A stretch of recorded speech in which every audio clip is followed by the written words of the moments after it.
Olá, bem-vindo ao canal Foro dos Agrotóxicos. Aqui nós vamos te esclarecer de maneira bem simples muitas coisas sobre os agrotóxicos, mas não se preocupe. O nosso conteúdo ele é puramente educativo e pode compartilhar com quem você quiser, tá? Nós queremos que você passe um bom momento conosco. Hoje nós vamos conversar sobre um tipo de agrotóxico muito apreciado por todos nós. É o xodó dos consumidores de alimentos orgânicos.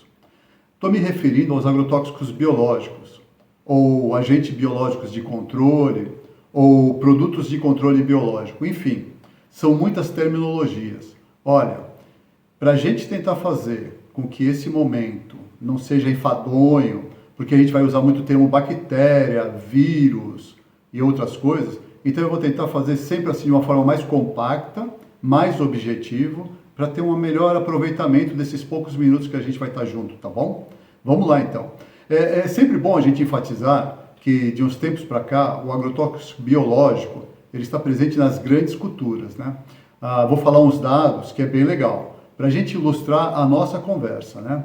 70% das lavouras de cana-de-açúcar usam os produtos biológicos. Mais da metade das lavouras de soja e de milho também está usando o agrotóxico biológico. Na cultura do café também. Enfim, ele está sendo amplamente utilizado. Uma coisa é certa, eles vieram para ficar. Tá? Bom, eu falei vieram, parece que chegou agora, né? Mas não está. Eu tenho os dados, eu vou colocar agora no final, na descrição desse vídeo. Tem trabalhos, tem registros no mapa há mais de 30 anos, tá? Que é um produto biológico chamado Bacillus thuringiensis. Ele é um grande carro-chefe, ele chegou, eu falei, em 91, ele foi o primeiro registro. Sobre os agrotóxicos biológicos, eles são basicamente divididos entre agentes biológicos vivos e os químicos naturais. Essa coisa de agente biológico vivo, eu que compus agora, pensando numa melhor explicação, tá bom? Ó, entre os agentes vivos, a gente pode dividir entre micro e macrobiológico, tá? Os micros, a gente já sabe, vírus, bactérias e fungo. Os macros, os insetos, os ácaros, os nematóides, tá bom? Tem também, claro, os químicos naturais, que são os hormônios, os reguladores de crescimento e principalmente os feromônios, tá bom? Bom, e outros, enzimas, tal, tá? Ó, eu não me esqueci de falar dos fitoquímicos. Aqueles extraídos de partes de plantas, do fruto, de caroço, enfim. Alguns a gente até conhece, por exemplo, a planta chamada Neem, onde os frutos e as sementes são excelentes inseticidas. Temos a tefrósia, que é uma ótima formicida. Temos fungicidas oriundos de algas marinhas, né? Tem um detalhe, os fitoquímicos ainda não têm uma lei, uma instrução normativa com todos os procedimentos para registro. Mas isso provavelmente acontecerá em breve. Sabe por quê? Porque em maio de 2020 já teve uma minuta da instrução e tal. Ele não representa tanto no registro de agrotóxicos biológicos no Brasil, mas está avançando esse assunto. É uma boa notícia, tá bom?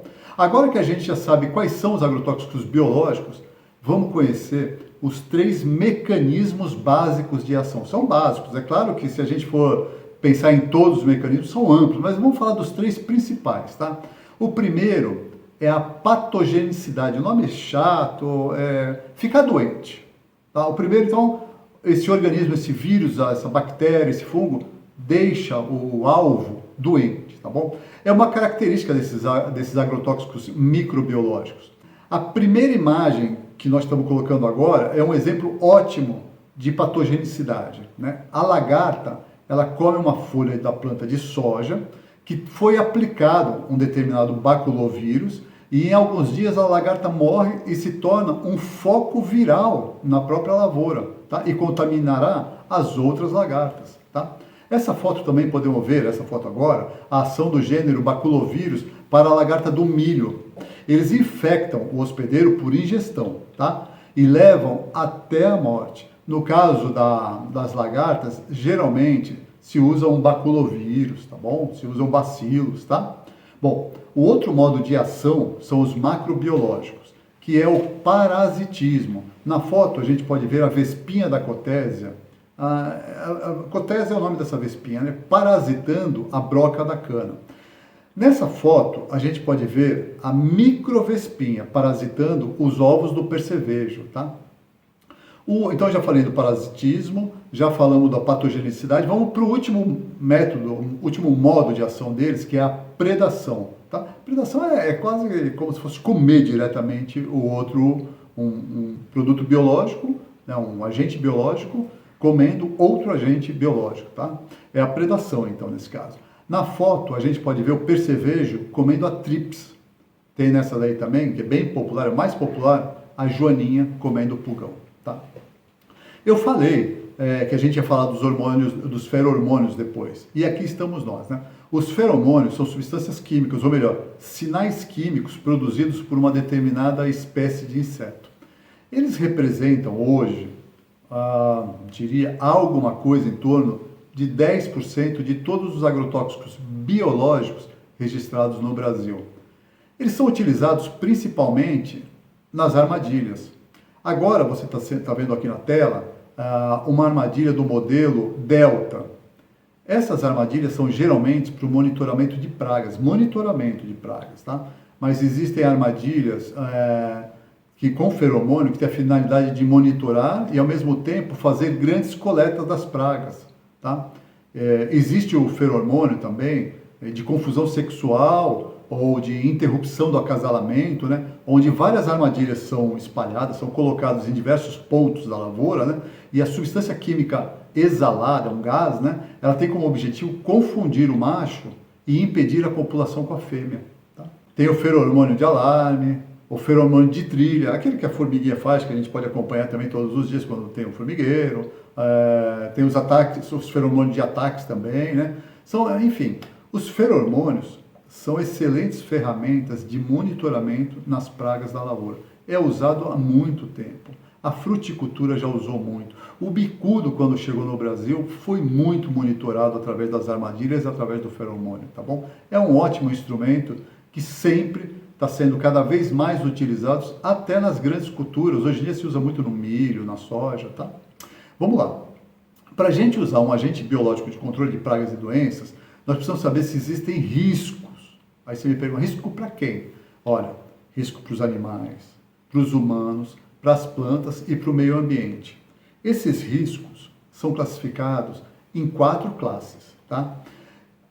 Eles precisam, dessas 4 classes, para serem usados na agricultura, especificamente na agricultura, eles precisam estar nas classes de risco 1 ou 2, ou seja, baixo risco para o indivíduo e um risco moderado para a comunidade.